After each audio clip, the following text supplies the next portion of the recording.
বেসিকটা কীভাবে তৈরি করবেন আমরা আপনাদেরকে সেটা দেখাবো। আমরা বাচ্চাদেরকে শুরু করি কীভাবে, প্রথমে বাচ্চারা কীভাবে পড়াই, আমরা শুরুতেই শুরু করি বাচ্চাদেরকে স্বরবর্ণ দিয়ে। স্বরবর্ণ আমাদের কি? স্বরেয়, স্বরিয়া, রস্যই, দীর্ঘই, রস্যু, দীর্ঘই, রি, এ, ওই, ও, ও। এ হচ্ছে আমাদের স্বরবর্ণ।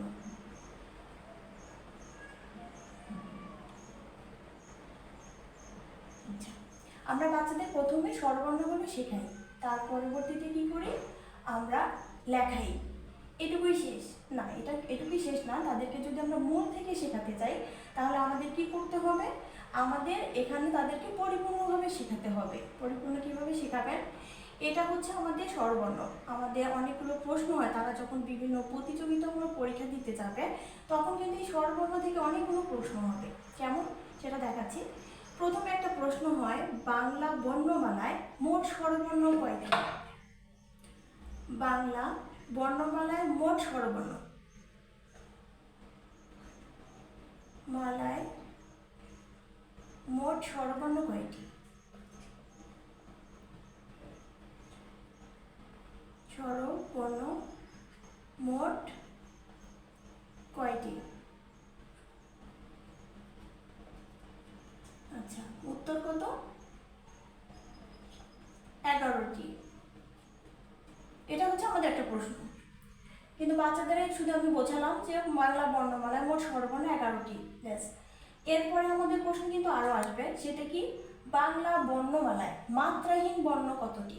আচ্ছা, এখানে মাত্রাটা কি, আমরা বাচ্চাদেরকে মাত্রাটা আগে শেখাবো। মাত্রাটা হচ্ছে আমরা যে উপরে যে টানটা দিয়েছি এটা কিন্তু মাত্রা। এটা হচ্ছে উপরে যে একটা টান দিয়ে আমরা একটা লিখলাম হ্রস্বই, এটা আমাদের এটা মাত্রা। তাহলে আমরা বাচ্চাদেরকে শেখাবো প্রথমে স্বরবর্ণ, বর্ণমোট কতটি সেটা শেখাবো, তারপরে মাত্রাটা শেখাবো। আচ্ছা, তাহলে মাত্রাহীন বর্ণ কতটি আমাদের? এখানে দেখবো মাত্রা নেই কোন কোন বর্ণে, তাহলে মাত্রা নেই আমাদের এ, ওই, ও, ও। তাহলে মাত্রাহীন বা মাত্রা ছাড়া, মাত্রাহীন বর্ণ 4টি। এটা একটা আমাদের প্রশ্ন। স্বরবর্ণ মোট কতটি, মাত্রাহীন বর্ণ মোট কতটি? উত্তর 4টি। তাহলে আমরা 2টা প্রশ্ন পেলাম। তারপরে আমাদের প্রশ্ন আসে, বাংলা বর্ণমালায় অর্ধমাত্রার স্বরবর্ণে অর্ধমাত্রা কতটি? তাহলে আমাদের অর্ধমাত্রা মানে মাত্রাটা ফুল হবে না, অর্ধেক হবে। তাহলে এই বর্ণগুলোর মধ্যে আমাদের অর্ধমাত্রা বর্ণ কোনটি? রি। রিটা আমাদের কিন্তু ফুল মাত্রা দিতে হয় না, এজন্য এটা আমাদের অর্ধমাত্রা। তাহলে প্রশ্নটা কি হয়, অর্ধমাত্রা কতটি? অর্ধমাত্রা কয়টি বা কতটি? উত্তর কত? 1টি। আমরা যদি এভাবে শেখাতে পারি তাহলে তারা যখন প্রতিযোগিতামূলক পরীক্ষা দিতে যাবে সেখানে কিন্তু তাদের সমস্যা হবে না, তারা দেখা মাত্রই উত্তরটা দিতে পারবে। কিন্তু আমরা যদি এইগুলো ভেঙে ভেঙে না বোঝাই তাহলে তারা যখন এই প্রশ্নগুলো হবে তারা বুঝতে পারবে না।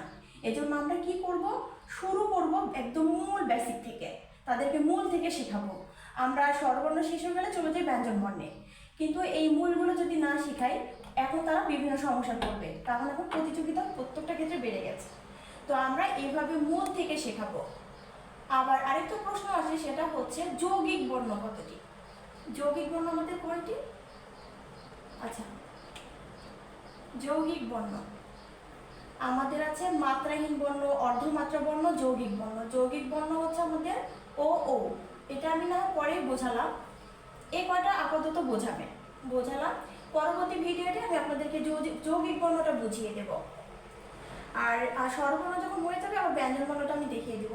তো আপনারা যারা মা আছেন বা যারা টিচার ছোট বাচ্চাদেরকে পড়াচ্ছেন, তো তাদের জন্য এই ভিডিওটি, তারা বাচ্চাদেরকে এভাবে শেখাবেন, তাহলে তাদের জন্য বিষয়টা অনেক সহজ হয়ে যাবে। ঠিক আছে, ধন্যবাদ। অন্য কোনো বিষয় নিয়ে কথা বলে ভালো থাকবেন।